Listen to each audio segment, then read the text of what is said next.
عمار ابن یاسر کے بارے میں یہ حدیث اتنی سخت حدیث ہے کہ شیخ زبیر زئی رحمہ اللہ تعالیٰ کہا کرتے تھے علی بھائی جب میں یہ حدیث پڑھتا ہوں نا میں کانپ اٹھتا ہوں کہ میں اس کی تعویل کیا بیان کروں. مسجد نبوی کی تعمیر کا موقع تھا یا خندق کا موقع تھا. بخاری مسلم کے الفاظ ہیں اور بخاری کا میں جو طریق پڑھ رہا ہوں 2812 انٹرنیشنل نمبر کے مطابق اسلام 360 میں بھی آپ دیکھ لیں 447. باقی اصحاب ایک ایک پتھر اٹھا کے لا رہے ہیں. اے پتھر تو اڈے لے نہیں اٹا وڈے وڈے وٹے.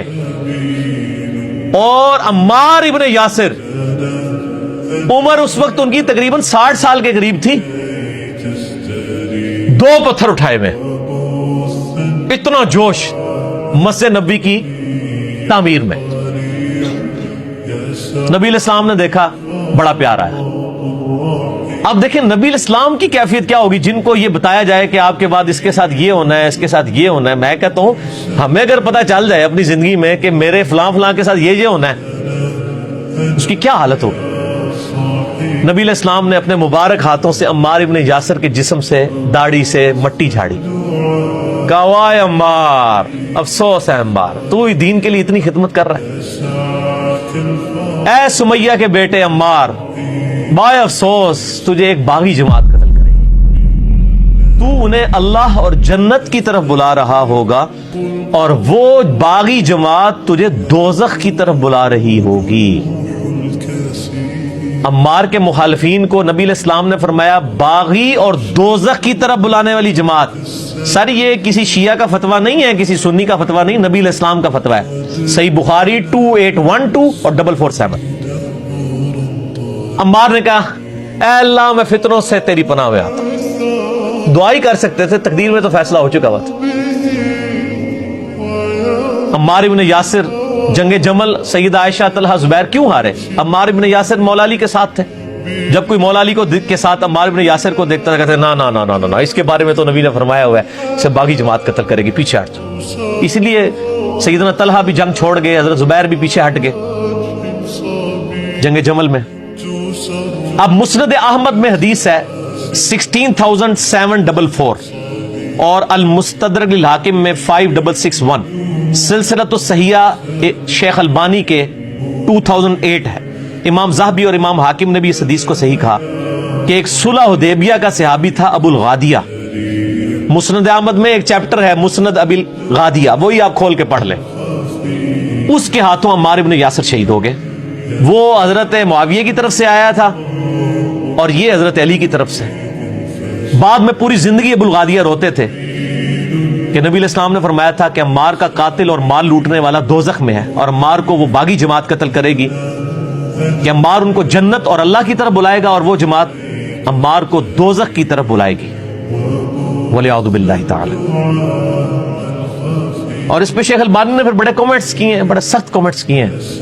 آج وہ ٹائم نہیں میں اس کو ڈسکس کروں. آپ 5B ریسرچ پیپر پڑھ لیں آپ کو یہ ساری حدیثیں مل جائیں گی. شیخ البانی کو تو صرف اہل حدیث مانیں گے نا. بعض ابن حجر اسقلانی نے لکھا کہ جی وہ ابو الغادیہ چونکہ صلح حدیبیہ کا صحابی تھا اس لیے بخشا جائے گا. شیخ البانی نے کہا اللہ کے نبی سے ٹکر مت لو. صلح حدیبیہ والے سارے بخشے جائیں گے لیکن جس کو اسپیسیفائی حضور نے کر دیا کہ عمار کا قاتل اور مال لوٹنے والا دوزخ میں ہے آپ اس کو جنت کی گارنٹی کس طرح دے رہے ہیں وہ اسپیسیفک ہو. تو شیخ البانی نے بڑی جرت کی ہے. بہرحال یہاں پہ میں چونکہ بریلوی مکتبہ فکر کے حوالے سے ڈسکشن ہو رہی ہے اور دیوبند کے حوالے سے تو میں ان کو حوالہ دیتا ہوں ان کے ہی بڑے امام کا بہت بڑے امام ابن حجر اسقلانی نے فتح الباری لکھی صحیح بخاری کی شرح 852 ہجری میں فوت ہوئے. انہی کے زمانے میں ایک بہت بڑے حنفی عالم ہیں میں دل سے ان کی بڑی قدر کرتا ہوں کیونکہ وہ بھی حب اہل بیت رکھنے والے تھے.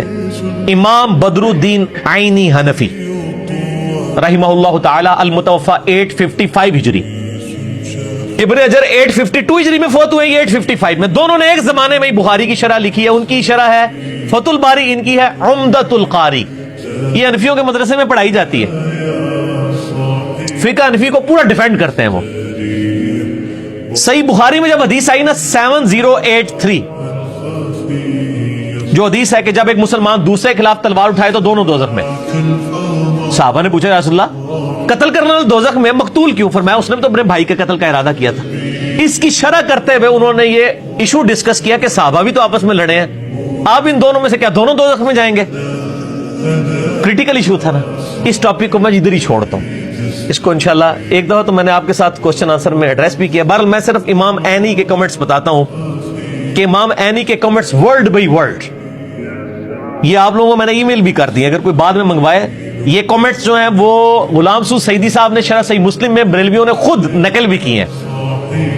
ورڈ بائی ورڈ امام عینی کیا کہتے ہیں؟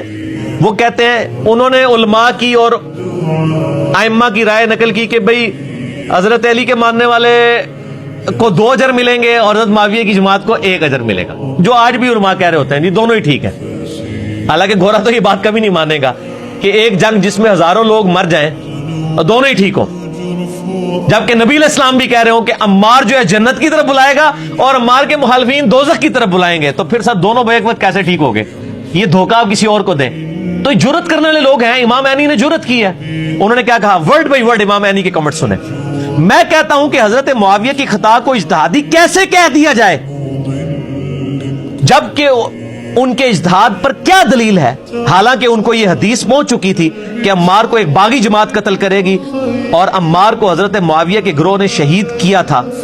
کیا حضرت معاویہ اس پہ راضی نہیں ہے کہ اللہ تعالیٰ ان کو برابر چھوڑ دے بجائے اس کے کہ وہ 1 اجر کی امید رکھتے ہوں؟ یہ جناب امام عینی کے کمنٹس ہیں. امام عینی وہ ہے کہ حنفی شاید وضو کر کے ان کا نام لیں، بہت بڑے بزرگ ہیں، 855 ہجری میں فوت ہوئے. تو وہ کیا کہہ رہے ہیں کہ حضرت معاویہ اس پہ کیوں نہیں خوش ہوتے کہ اللہ تعالیٰ ان کو صحابی ہونے کی وجہ سے چھوڑ دے بجائے کہ آپ ان کو کہہ رہے ہیں 1 اجر ملے گا.